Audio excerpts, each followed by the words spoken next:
that's exactly what it is. My goal is not to be perfect. It's not to woo people, not to impress them. My goal is to stay true to my message, to keep doing things whether I'm afraid or not, whether I'm comfortable or not. It doesn't matter. So we are afraid of imperfection because we are afraid of judgment on the outside, but we're also afraid of our own judgment. What if what I discover about myself is going to make me feel that I'm not lovable and I'm not worthy?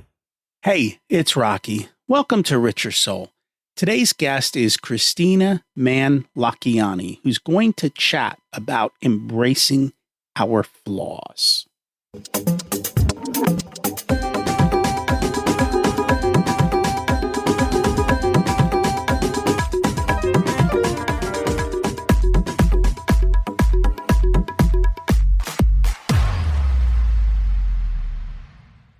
Imagine it's 12 months from now, and you've achieved your major life goals. How does it feel to be in the best shape of your life? To wake up energized, excited about the day? To have great relationships and friends who support you and propel you forward? How does it feel to have an excess of money, to be able to make the choices you want? To be fearless and open to trying new adventures? Imagine being connected to the universe and it providing everything you desire. It's possible over time, and your past does not dictate your future. The only thing holding you back from this vision is you. It's time to take control of our thoughts and use them to our advantage. Welcome to Richer Soul, where we achieve our dreams and bring balance to health, wealth, relationships, time, and spirituality. If you have not had a chance to listen to episodes 1 through 9, I encourage you to go back and listen to the framework behind Richer Soul and how to create the life of your dreams. You can also find all the show notes for this episode at richersoul.com. While you're there, you can sign up for a monthly email where I share the best articles I read this month, let you know about upcoming episodes, and share a little wisdom. You can also listen to coaching calls under the Coaching Calls tab. I also share the most interesting articles I read every week on Facebook at facebook.com/Richer Soul. And there's also a Facebook group where you can ask questions and interact with other listeners. Today's quote is from Eckhart Tolle. When you complain, you make yourself a victim. When you speak out, you are in power. So change the situation by taking action or speaking out, if necessary or possible. Otherwise, leave the situation or accept it. All else is madness. Madness, right? And yet the norm is madness. I wonder why. Probably control. When you're in madness, you give up agency. When you are in control, you have it, which means you won't fall victim to someone else or something else holding you back. And hopefully that will lead you to happiness. What makes you happy? Do you know? What makes you unhappy? Do either of these depend on something outside of you? If that's the case, it's probably a struggle because it's outside of our control. We're going to chat about being flawed and awesome at the same time. The reality is there's no need to fix yourself. You are what you are, and when we learn to accept that, life becomes great. It's a transformation, and it's up to you to choose to do it. We're going to chat about that and more today with our guest. Kristina is an international speaker, entrepreneur, artist, philanthropist, and mother of 2 kids. She is the co-founder of Mindvalley, a leading publisher in the personal growth industry. She's dedicated the last 20 years of her career from teachers like Michael Beckwith, Proctor, Nichols, and many more. She started out her career in a government office in her native Estonia, and by her mid-20s achieved a level of success known mostly to male politicians at the end of their career.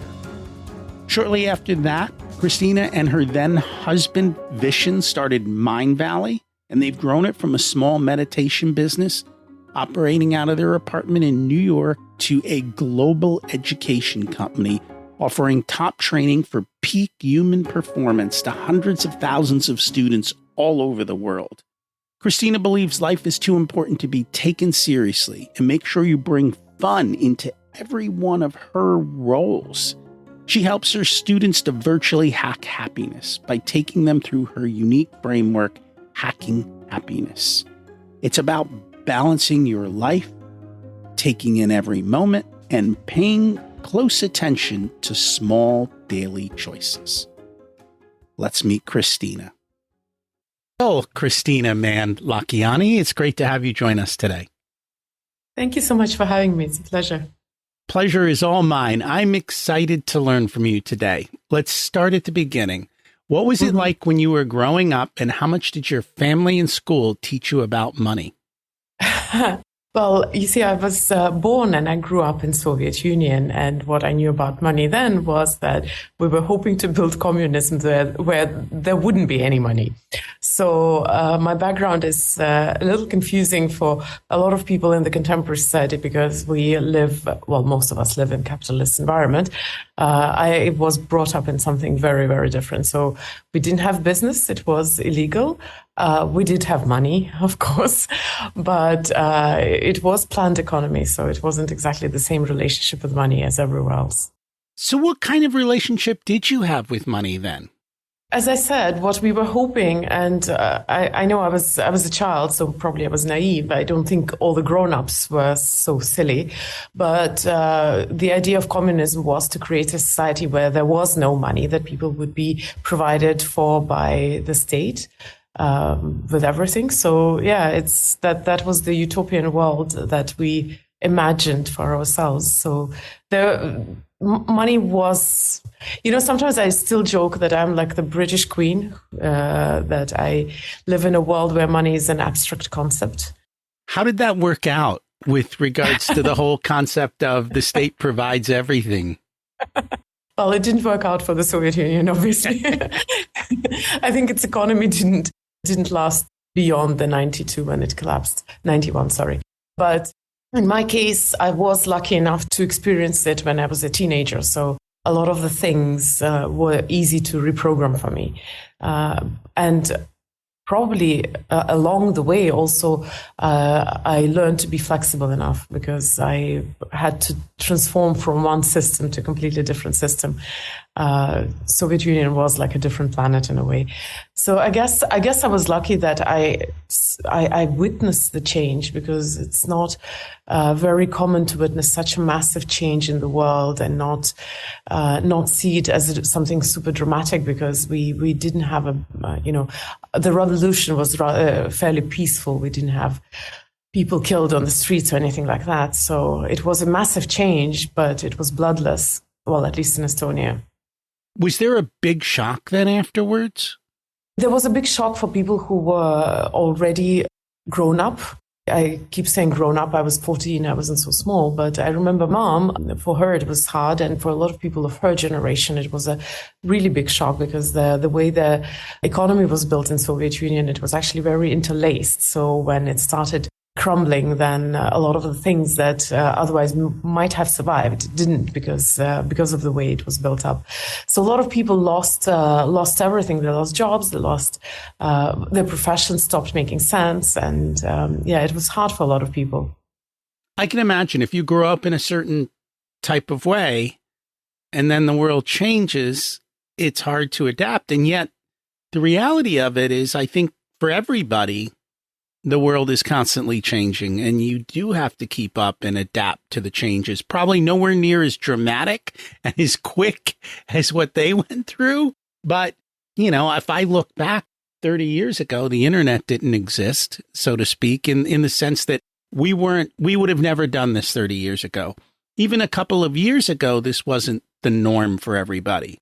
I agree. The changes are happening. I guess the dramatic part about Soviet Union was that the values changed a lot. For most of us, when things change in our environment, we still stay to pretty much the same values. And one of the big changes which made it so hard for a lot of people until this very day, older generation, a lot of them are nostalgic, not just because they were younger, but also because you see the utopia that we were building, that there would be no money and the state will provide for everything. So there were a lot of people who actually didn't like making decisions or taking responsibility.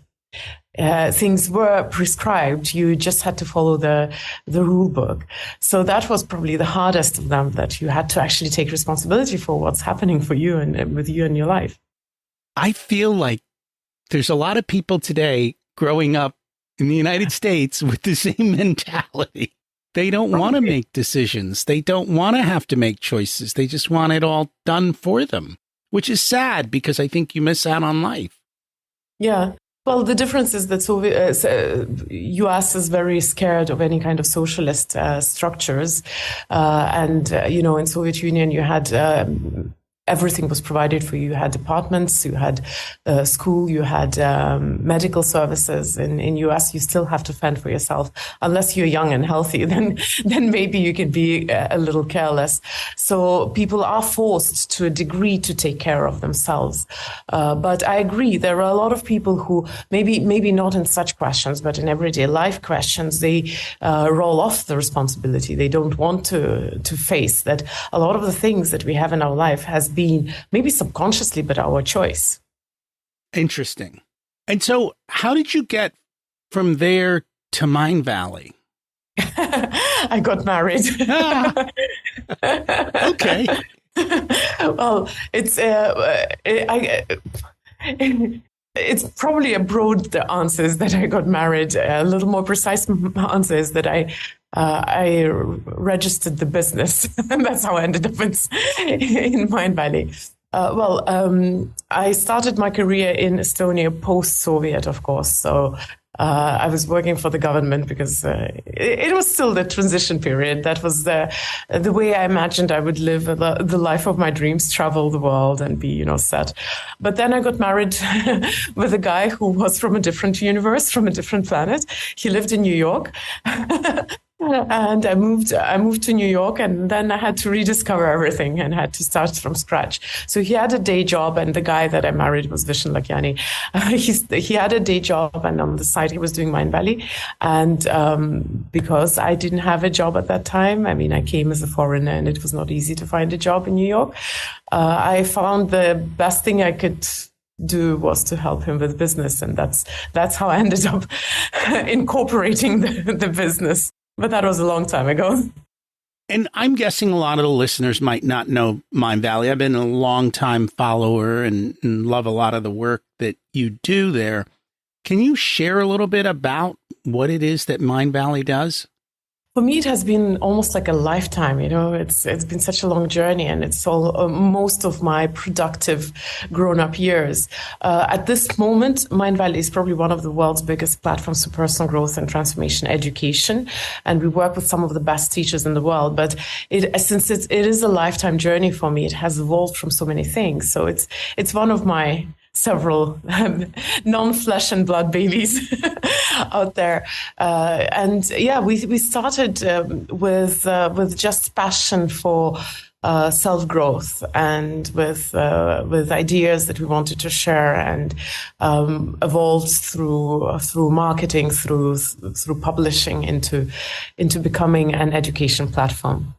And you guys have done an amazing job with that. And I very much enjoyed a lot of the material and the people that I get exposed to through your partnerships and the teachers and seeing the work that comes out of A-Fest. I was wondering why it ended up in Estonia. Now I understand how it shows up there and how that all came to be. It's interesting to see how all the pieces come together with that. That's true. Yeah. One of the things that I always remember, it comes out of Vishen's book, was his concept of rules, which are just BS rules that people follow. And it's like one of those things that infuriates everyone, but yet we all tend to follow it. It's true because you see, we think that following the path is a sure way to success, and we sometimes are scared to take risks. So a lot of the times people ask, so why are you in Estonia? Why were you in Malaysia? Without even wondering that there are so many different ways to do things. We just stuck to where we were from. We chose not to go where everybody is going, and not to do the way everybody was doing. Until this very day, we haven't been we haven't had investors because we just it's not that we don't want, but it just sometimes you do things your own way. And I believe there's a blessing in that. It may seem daunting, but there is so much freedom and possibility to express yourself fully.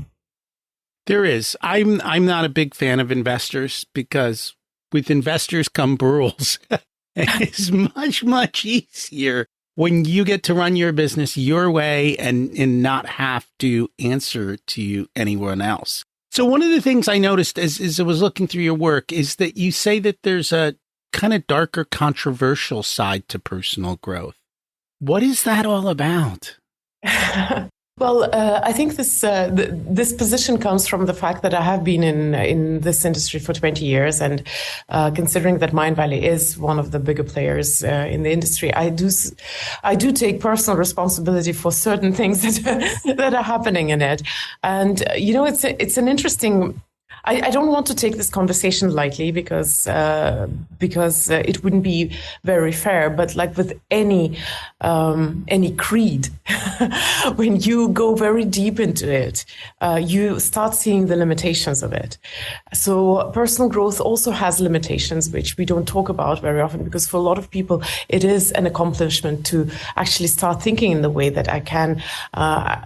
I can change things about myself, about my life, about the world around me. But we have to stay conscious of what's going on. So in my book, I take little steps. It's not like my book is not venting against the industry that has been my home for 20 years. But I do take steps from time to time. So that's what marketers actually picked up from it and had to highlight it. And I guess some of the you know what? Without going too deep into that, I will probably refer to a person probably wiser than me and who has been in the industry for a long time.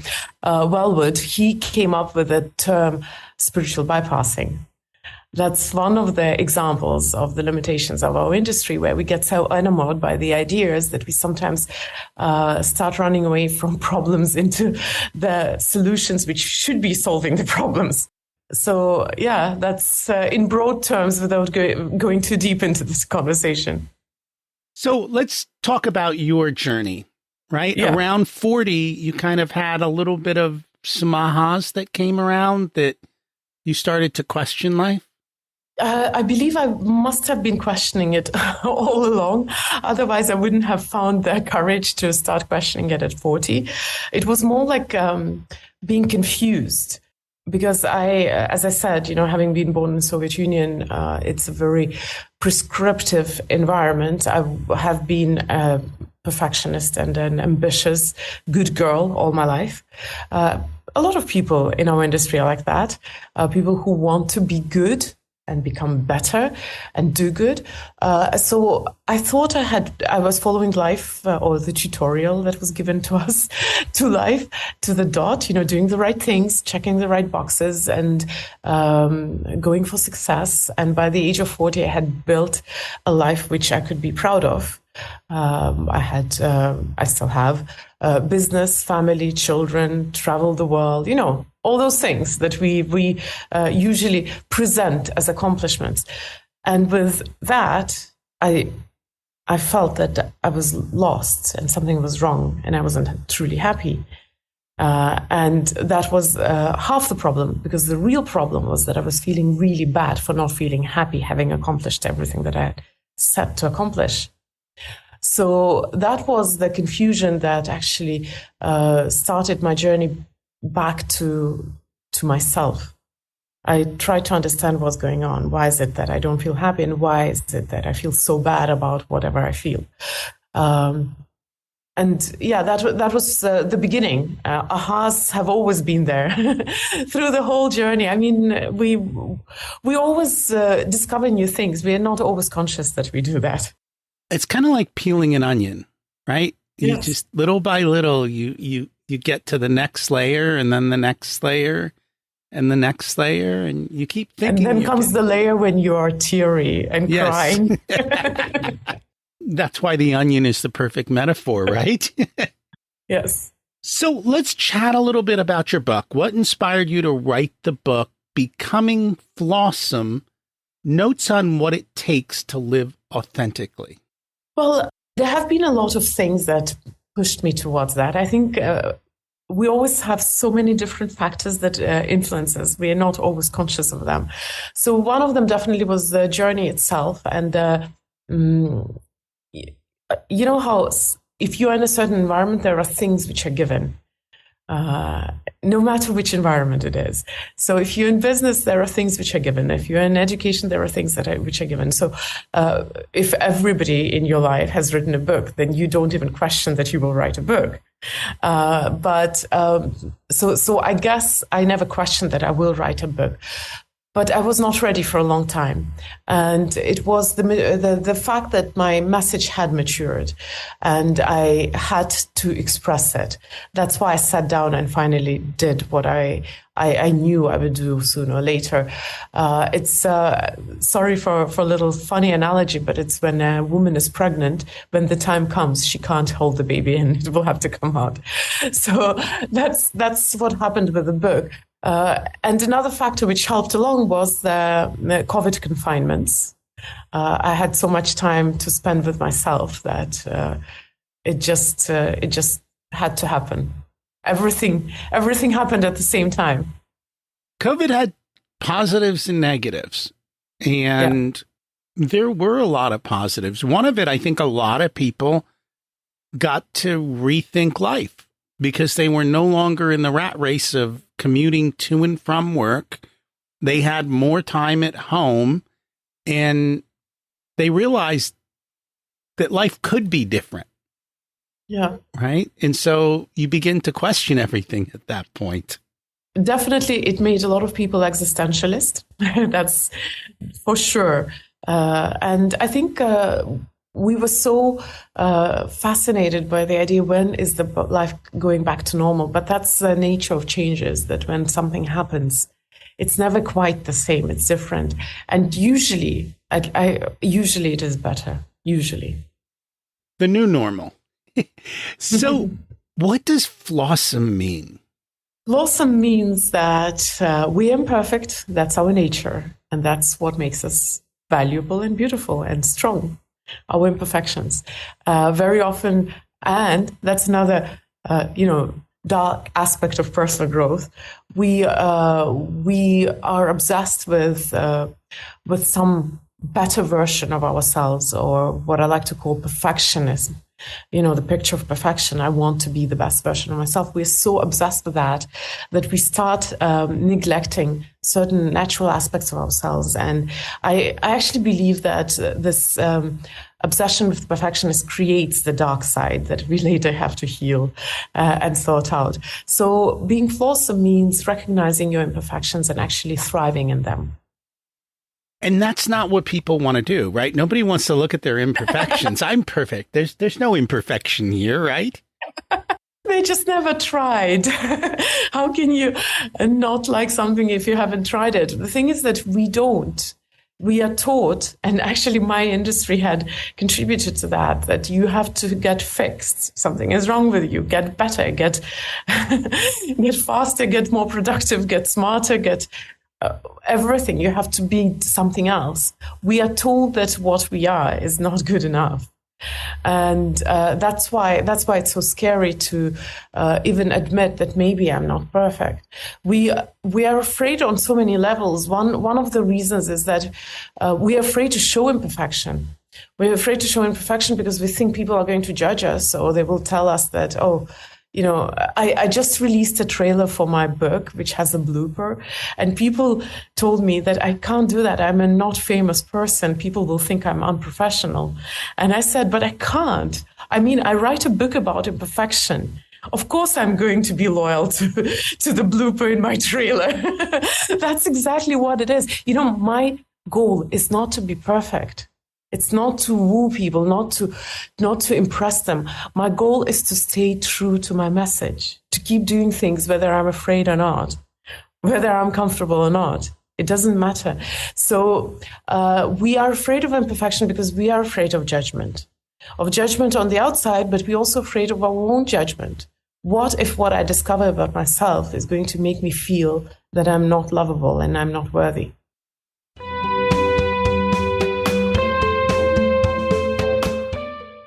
Today's episode is sponsored by Profit Answer Man podcast. Did you know that most small business owners hate looking at their financials? It's one reason they may struggle with business success. The Profit Answer Man podcast helps them ensure they are profitable and can pay their employees and weather the storms we all have to face. It's built on the Profit First methodology of pay yourself first. The Profit Answer Man podcast is a must listen to for every small business owner and anyone who wants to help them survive and thrive. Check it out on your favorite listening platform.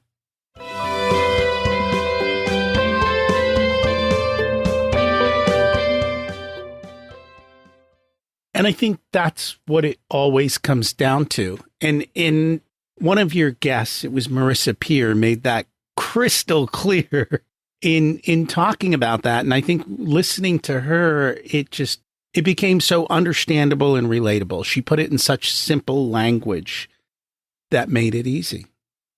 Marissa's message is absolutely wonderful. Yes, I absolutely agree. And she's one of the great teachers I personally respect very much. One of the things that you talk about in the book, and you kind of touched on this a little, but success is not the destination. That's what we were all taught. Yeah, that's an aspect of that same problem, because we believe that success is a sure path to doing it right, to being happy, in essence. Because if we look deep into ourselves, we all want to be happy.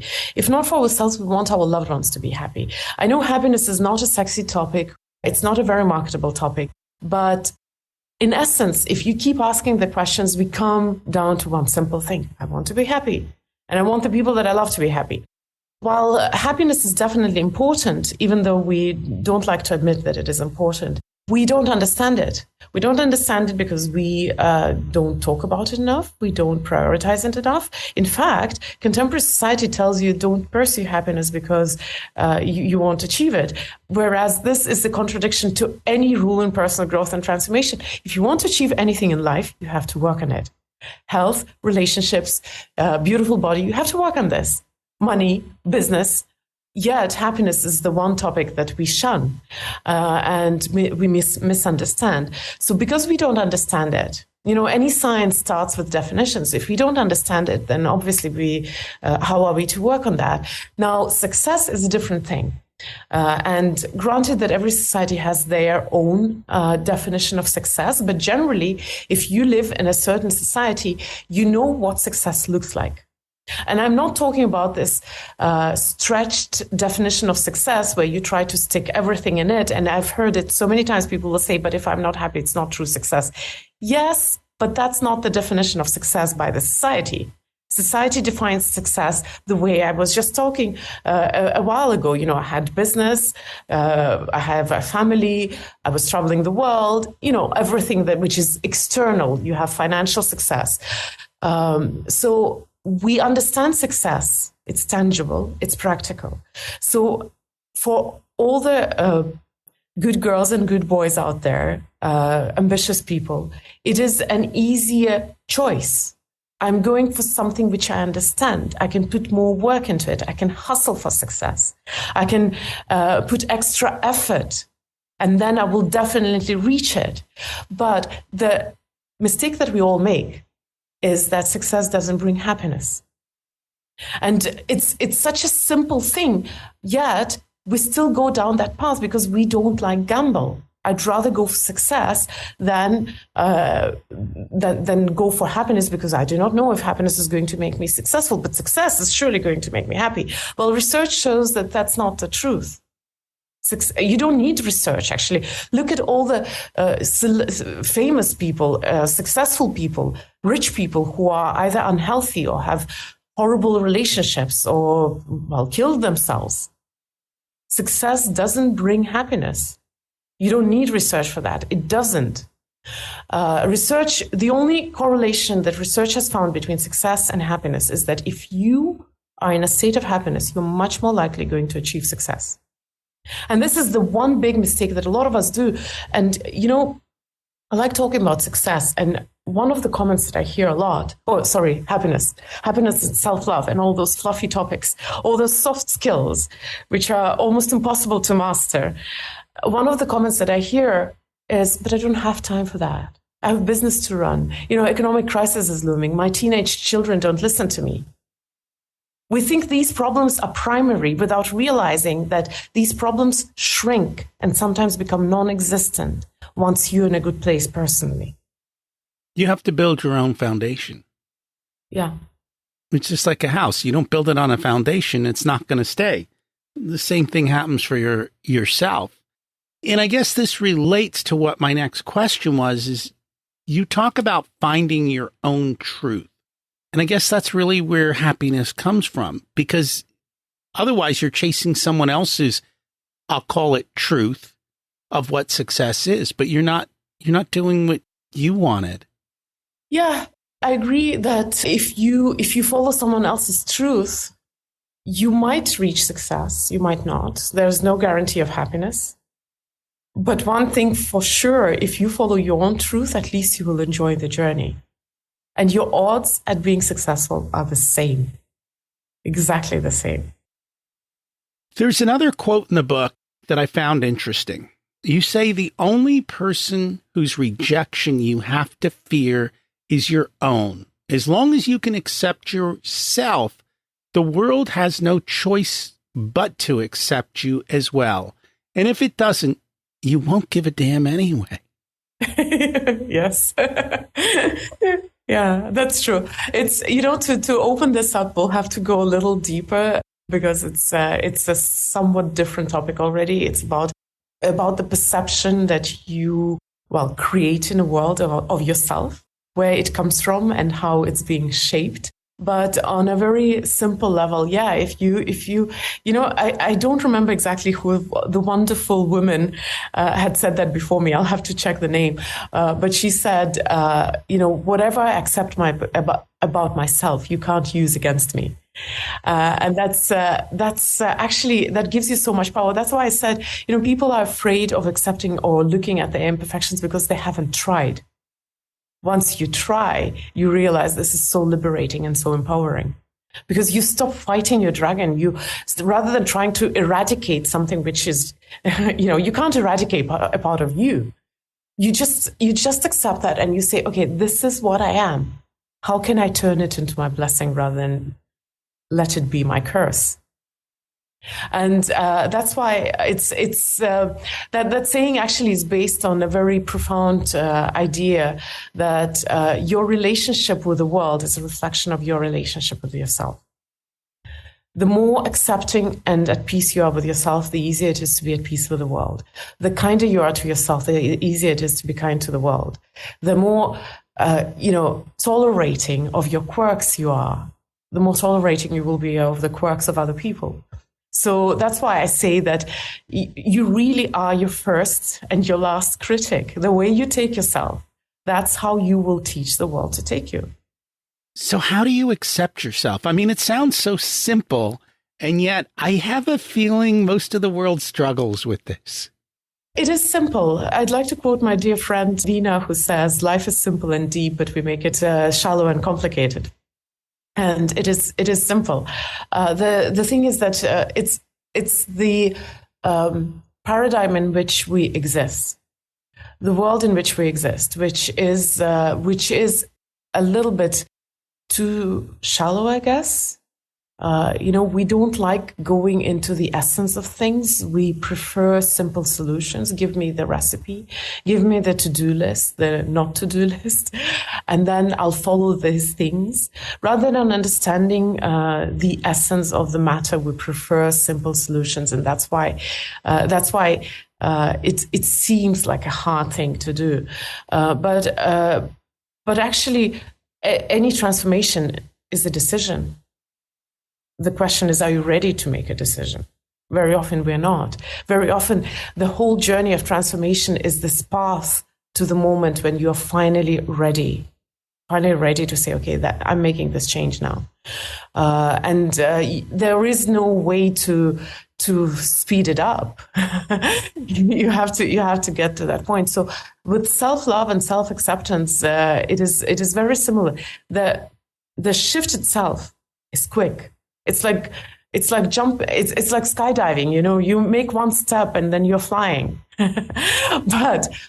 But to get to that door, to put on that parachute, to make that decision, that's the daunting task.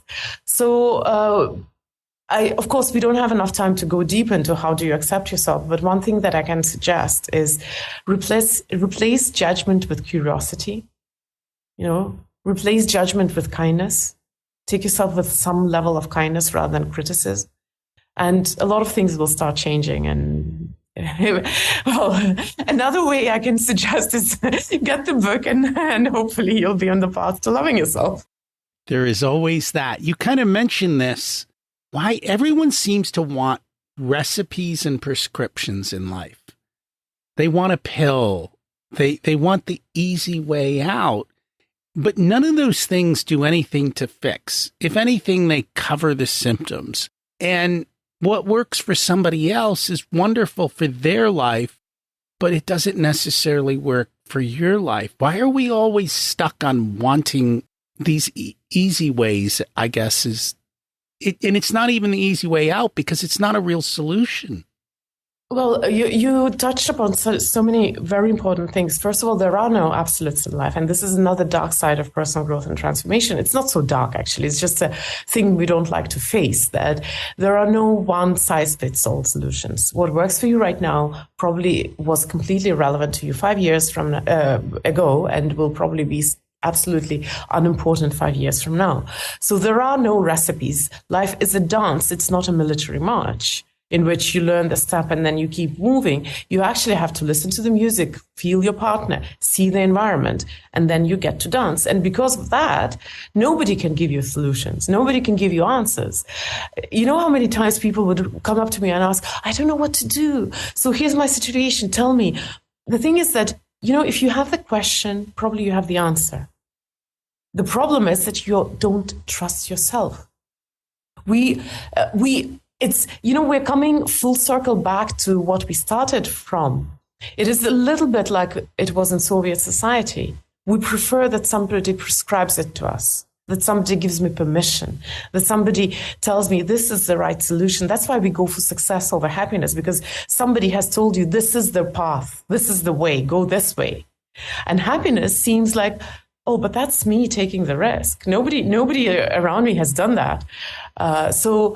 We like simple solutions because we are bombarded. Again, another aspect of personal growth. We're bombarded by the message, you don't know the truth. I'll tell you the truth. Listen to me. You're broken. So it's not your fault that you're broken, but I'll fix you because I know the truth. But what I believe is that, first of all, truth is a very relative concept. Your truth and my truth may be very different. And my truth might completely not suit you and be actually wrong for you. So it is my truth. Another thing is that, you have to learn to hear your own truth and trust yourself. You do have to trust yourself. It's funny, and I'm not exactly sure, but in Japan, when like a vase breaks, they repair the vase. And the imperfection is what makes it special. And they actually highlight that. It's a whole different way of thinking about it. They don't say, oh, it's broken, it's no good anymore. It now becomes that part. And I think it's true for people too, right? Our flaws and our imperfections make us who we are. They make us special and different, and you just got to learn to accept them and, I guess, love them and be okay with it. This is one more topic which we shun a little bit, the topic of pain, but it's usually, it's Viktor Frankl who, I'm of course loosely quoting him right now, that, your pain ceases to be suffering once it finds meaning. And that's the interesting thing, that a lot of the imperfections, a lot of the problems that we had to face actually had brought us to this place. And very often we think that that this is something that we have to be afraid of or ashamed of. Like, I have a very bizarre accent and I come from such a background that nobody can relate. And, I have had people say that they left the room because they can't take the way I speak, or they don't understand. But on the other hand, my journey is what gave me my unique perspective, my unique way of looking at things and explaining things. So finding... turning those things which is so tempting to be afraid of or to shun into your strengths, it requires some courage to say that, maybe I'm not for everyone, but what makes me also gives me the biggest value that I have to give to the world. We forget that this is your journey that gives you the value. Imagine if everybody was like the Barbie dolls and the robots, like everybody was perfect, Stepford wives.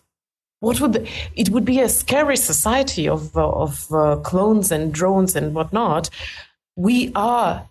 Nature survives on imperfection. Evolution works on imperfection. Imperfection is what drives the progress. Things change, things mutate, and there we find the strength to bring about the change. And I think it's just being okay with the imperfection and accepting it. It's funny, I've heard in music that when everything is perfectly in tune, it doesn't resonate. But when one little part of the music is slightly out, that imperfection in the music is truly what makes it resonate and great. And so I think these things are true in the universe. They become true in our lives when we start to accept these universal truths as being there. One of the things that I have found is that most people are just on autopilot. They're asleep. They're not paying attention. And so they're missing all of this. How do they wake up? I mean, it's not my job to wake them up. I bring them stuff, but I can't do it. 100 years ago, there were these people who used to knock on people's windows with a long stick to wake them up before the alarm clocks, I guess. I find this job such a funny way to earn your bread. But the most important skill for any kind of transformation, and that's, again, after having studied with everyone, but the most important skill is awareness, of course. Everything starts from that. And you cannot expect any change unless you notice that change is needed. So usually when I teach people, or if I have a group or a class to teach, I do start with that practice. Once you start noticing things, that's when you start finding the motivation and the desire to change something and the fuel to that change. So do we have to wake people up? No, we don't. We don't. It's not. I don't think it's up to us to decide if they need waking up. If people want, if they come, if they ask, then we can suggest or we can offer help. But who am I to judge if the person is in the right place or not? And I think that's one of the things I've learned to let go of, saying, I have to wake all these people up. No, not my place. I can just let them be. And if they want to chat or they want to talk or they're ready to do something, then I'm okay with it. But if not, then that's fine. And I'm okay with that too. I look out the window and I see the universe seems to work perfectly well with or without me. The birds sing, the deers walk by, spring is coming, the trees will sprout and it all just works. Isn't that a painful thought? We always think that the universe revolves around us, but then unfortunately, or maybe fortunately, thank God it doesn't. No, I wouldn't want to have to make all those 10 trillion decisions a second of how to keep everything flowing. It just does it. It's magical in that sense, and learning to just be. Yeah, it is definitely liberating to realize that even if I vanish from this world, the world will keep going. But there's one more reason why I don't want to make these decisions for other people. Coming back to Soviet Union again, we sometimes we think for other people. We think that we know what's best for them, but we don't know. We don't know all the circumstances. So why I said coming back to Soviet Union, you see, our government told us that what we needed was communism, the society without money, where all our needs were provided. And it was a very interesting idea. All your needs are provided. You don't need money. You'll get everything that you need. But who is there to tell what's good and what's right for you? You do know.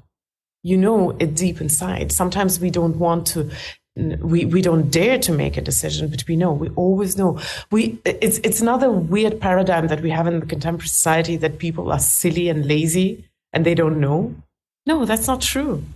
People are wonderful and they know a lot of truths. But we keep being told that no, you can't trust yourself. You can't choose that. You have to do what we tell you. I know you have to wake up. It's one thing that I've learned to let go of. One of the things that's big these days, everyone likes to talk about vulnerability. But you talk about vulnerability and you say that too much of a good thing can become bad. How is that possible? Oh, it is possible. Everything, I was doing a mental experiment and trying to think about inequality, and too much of it. Can it be bad?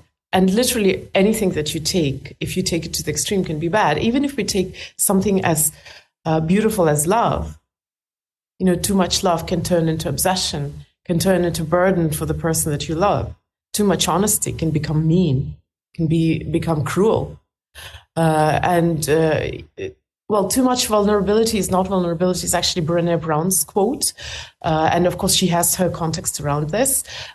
She's the queen of vulnerability. But for me, definitely, you can't be doing that just for the sake of doing it. There is time and space and circumstances when vulnerability is absolutely necessary. And then there is just a fad. Just everybody wanting or demanding it from you. Coming back a little bit to the previous topic, who are you to judge what's good, or who am I to judge what's good for other people? I talk about authenticity as well. That's particularly entertaining story when people come and tell you how you are to be authentic, how you are to be vulnerable. It's your relationship with yourself, You're the only one who knows.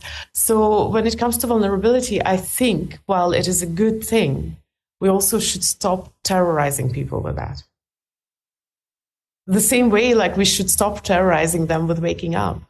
When they're ready, they will. If they're not, it might seem that I am evolved and transformed person because I can be vulnerable, but it is much more evolved and transformed to see people struggle and accept them the way they are and still see their beauty. Interesting. It all leads back to the same place, right? We have to get comfortable with ourselves, be comfortable in our own skin, control what we can control, which the only thing we can control is us. We can't control anybody else, including our kids, right? They do what they want. And just learning to let go of it all and accept it and know that even in this moment, if it seems bad, that maybe it's got a lot of good that's going to come from it. But you don't get to see that until the game is over, so to speak, and you look backwards. God, until the game is over. True. Right? And sometimes, and you know, sometimes good doesn't come. Sometimes good doesn't come. Here, I guess what I'm trying to say is that we don't get to choose everything in our life. We don't get to choose circumstances, events very often, but we always get to choose how we take it. And here, of course, I have to refer back to Viktor Frankl, because the book what he was writing about is some of the most extreme circumstances that human beings have found themselves ever. And even in those, and if somebody doesn't know, Viktor Frankl was writing about Nazi concentration camps. And even in those circumstances where everything is out of your control, his main message was that, you know, the way you perceive yourself and your life and your purpose in life is going to determine how you're going to survive or not survive. It is incredible how much power you really have inside of you just by choosing how you interact with the world and with the circumstances that life gives you. We all get to choose.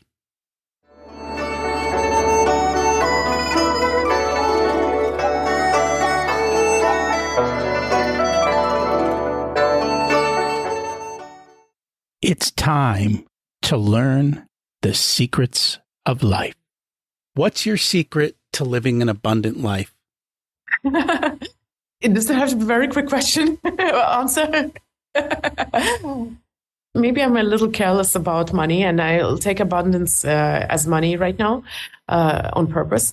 But I remember when I was a student, we had this one guy who would walk from class to class and tell us to donate blood. And he would come into the class and he'd say, he had his speech. It was rehearsed. But one thing struck me. He said, just give it up. Your old blood, your body will create new blood. It's really funny. But when I was, when I found myself once in very reduced circumstances, I was living in a country much more expensive than where I came from, and my parents couldn't help me, and I struggled. I remembered that phrase, and I just let go. I let go, trusting that everything will be fine. And you know, sometimes when you let go of your old blood, your body creates new one. I know it's probably weird, but it works for me. It's the perfect answer for you. What did you learn later in life that you wish you would have learned sooner? That happiness is a very noble goal for yourself. It is a very noble goal. Too many people don't chase it. They chase other things in hopes that happiness will be the byproduct. If you were to give an 18-year-old one specific piece of wisdom, what would it be? A random 18-year-old, one piece of wisdom. I would say be kind to yourself. We're our harshest critic. If it was for me, I wouldn't give myself any advice. I think my life has given me all the lessons I needed. And it's funny because when you look back, and many times people will say, you know, I had these experiences, they were bad, but I wouldn't want to take them away because they've made me who I am. Yes, 100%. But if it was a random 18-year-old, then yes, be kind to yourself. We should all be kind to ourselves. If people would like to learn more about your books, your programs, what's the best way for them to find you? So, of course, mindvalley.com is where you'll find me. It's my baby. My book is mindvalley.com/books/Flawesome. And we'll put that in the show notes. Thank you so much for joining us today. Thank you so much for having me and for the wonderful conversation. Life in the Soviet Union sounded like utopia. But now we see what it's really like when someone else makes all our choices and we have no need for money. Humans are funny that way when it comes to work and motivation with money. I know our system's not perfect, but I like the freedom I have within it. Here's the bottom line. You are enough.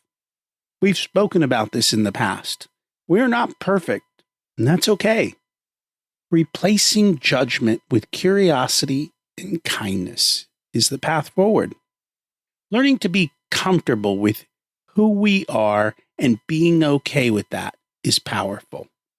Even good things have a dark side. Do you know anyone who would enjoy becoming Flawesome. Would you mind sharing the episode with them or sharing it on social or wherever you share other podcasts? I'd appreciate that. It's a great way to say thank you. Next week, we've got on Chad Westbrook. We're going to talk about how to build world-class teams. Thanks for listening. Have an abundant week.